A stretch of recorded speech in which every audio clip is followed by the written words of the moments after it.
I was very drawn to the script when it found its way to me. I'm a fan of anything that catches me off guard and things where I don't know what's going to happen next. And you get the sense pretty quickly when you read a lot of scripts if there are surprises around certain corners or things start to kind of feel a little predictable to you. And this script totally caught me off guard, and I did not know what was coming next, and I didn't really the way that the story is kind of constantly being turned on its head was super thrilling and exciting as a reader. And so I thought that would be a really interesting thing to be a part of, to play with. And then, of course, when I met Dan Trachtenberg, the director, it just seemed like he has so much enthusiasm, and he's so energetic and excited, and such a fan and lover of film, just like I am. And so we bonded over that. And then when you're working with people like Mary Elizabeth Winstead and John Goodman, it's kind of a no-brainer. It's like, oh, I want in. I want to, I want to be part of that too. There was a lot to play with. There was so much on the page, just naturally the way it was written. It was a really well-written character, but at the same time, there was lots of room for little details to be kind of fleshed out, and a little bit of improvisation where we found some things throughout the process. But I really just related to the idea of somebody trying their darndest to keep up appearances and kind of keep a little bit of brightness and happiness in the face of kind of uncertainty and tragedy and the unknown of what really is going on above ground.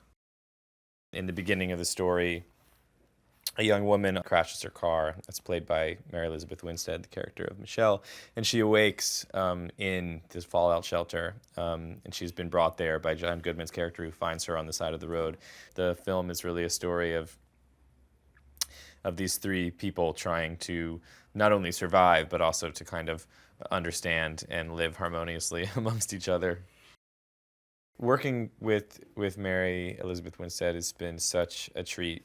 I have a bunch of mutual friends with her and people that know her, and they have heard the best things for the last couple of years about her, and obviously been such a fan of her work over the years. She's a tremendous actress, and if you're gonna get stuck in a bunker with a couple people, then Mary Elizabeth Winstead and John Goodman, Dan Trachtenberg, our director. It's not a bad group, really.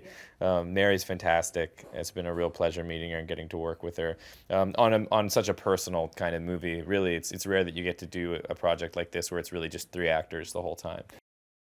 Well, I love John Goodman. I've been a fan of just about every darn thing that he's done that I've ever seen, and I think people are going to be really surprised. It's a bit of a departure for him. The character is rather intense and has a very very intense conviction. Seeing him play kind of a slightly crazed doomsday prepper is a really interesting color that I've never really seen him touch on in some of his previous roles. So it's really fun to come to set every day and watch him really sink his teeth into it.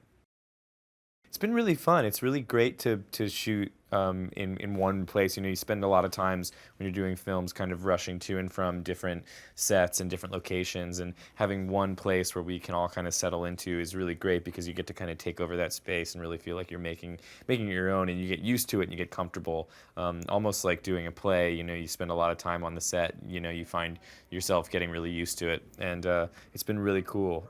They've done a tremendous job with it. Working with someone like Dan Trachtenberg is one of the qualities that I really look for in a director. Is enthusiasm, is the feeling of like really wanting to get it done, and Dan has that. He is optimistic, tons of energy, really positive, really good at what he does. And it's always really thrilling to be working with people that are just kind of starting out in a sense. Not that Dan's starting out; he has a lot of great stuff under his belt. But this is his feature film directorial debut, and it's been a joy kind of working with him. We're on when you really feel like everybody's on the same page. That usually has to start somewhere, and it really feels like it started with Dan, and then it trickles down, and it kind of catches like a wildfire with everyone. And he definitely instills that sense of positivity and enthusiasm. And he's a huge he's a huge fan of movies, and he has kind of a encyclopedic kind of knowledge of different genres and different movies, and is obviously grew up with a love of movies, and that's what brought him to directing, and that's really how it started with me too, wanting to become an actor. So we kind of see eye to eye in that sense. Shooting in New Orleans is such a gift. It's obviously such an incredible city. It's one of my favorite cities. I shot a movie here about 5 years ago and have been longing to come back for work ever since because to be part of something city that's known for so much fun that when you get there and you can actually be part of the culture and make something, it's kind of the best of both worlds because the food's amazing and the culture's amazing and nightlife's amazing and the music is amazing. It's kind of a melting pot of some of my favorite things in the world. So it's great. I'll shoot in New Orleans anytime. I mean, it sounds like a thing to kind of say, but I really do believe it. It really is a ride. It really is like taking such a great ride. And that was the way that I felt reading it. And when you get that kind of adrenaline burst, and when you get that feeling like your heart's racing just from reading a script, you know that once you get it off the page, it's going to be even more exciting.